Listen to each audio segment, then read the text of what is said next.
Judge Arthur Garrity, a federal judge from the white suburbs of Boston, wrote a desegregation order stating that white students living in South Boston and black students in Roxbury would be bused to each other's schools.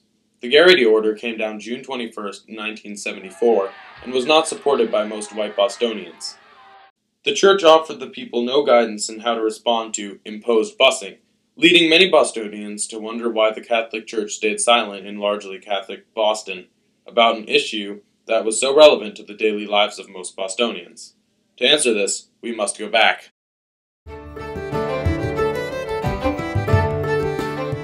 Appointed Cardinal of the Boston Church in 1944 by predecessor Cardinal O'Connell, Cardinal Cushing received a warm welcome from Bostonians. He was able to relate well with people, attending many public events. However, as humble and easygoing as he seemed, money was important to him, and he was constantly trying to get donations for new buildings and programs. Cushing's donations to charities and other various causes was oftentimes more than what could be afforded, putting the church in debt. Initially, Cushing supported school integration, but due to church debts, he was hesitant to use this power to support it for fear of angering wealthy white Catholics who were against integration and whom the church depended on for money. The most direct push towards integration that Cushing attempted was when he met with Louise Day Hicks. Louise Day Hicks was the chairwoman of the Boston School Committee who was vocally and aggressively against school desegregation. There were several occasions upon which Louise Day Hicks rode through South Boston proclaiming her resistance to integrated schooling. Her opposition was largely echoed by many white Bostonians. Hicks told Cushing that if he pressured her to integrate, she would send in her resignation letter. When Cushing asked Hicks if this meant she was considering resigning as a chairwoman, Hicks replied that she was talking about resigning from the church. Cardinal Cushing, once robust and well supported by his devoted followers, soon became ill. In May 1970, Bishop Humberto Sousa Medeiros, who was Bishop of Brownsville, Texas, took Cardinal Cushing's place as Archbishop of Boston at the Pope's request. Unfortunately, it was clear to people that Medeiros lacked the leadership Cushing had as well as the much-needed charisma to keep up positive appearances.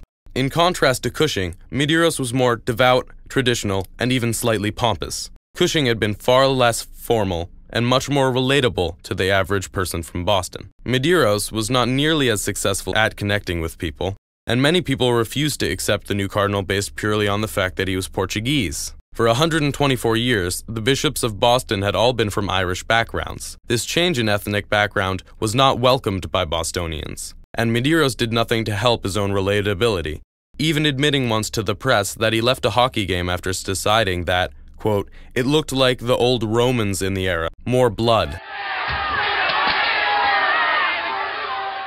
In dealing with the integration and busing issue, Medeiros was not successful when asked to make statements about the busing project. Medeiros' responses were contradictory because he never took a solid stance on either side. On one occasion, he would claim that busing was morally right, but on another, he would insist that he never supported it in the first place. This only further convinced people of his lack of confidence and influence, painting him as an extremely weak and indecisive leader.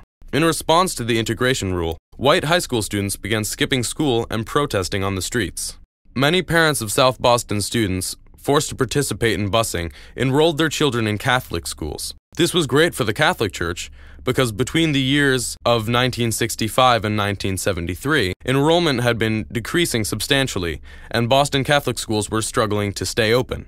Eventually, Cardinal Medeiros had to establish a policy meant to stop the transfer of these refugees into the Catholic schools. When Catholic school teachers refused to adhere to the policy, Medeiros' discipline was simply a short letter politely asking them to stop accepting the new enrollments.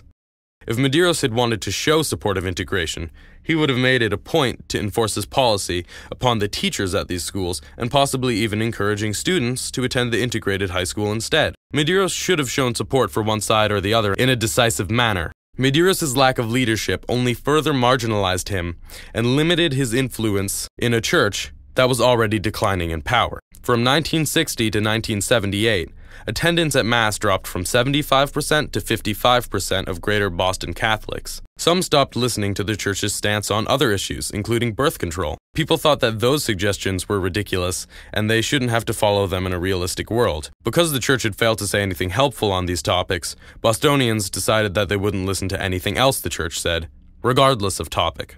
Medeiros was a weak leader of an already weakening Catholic Church.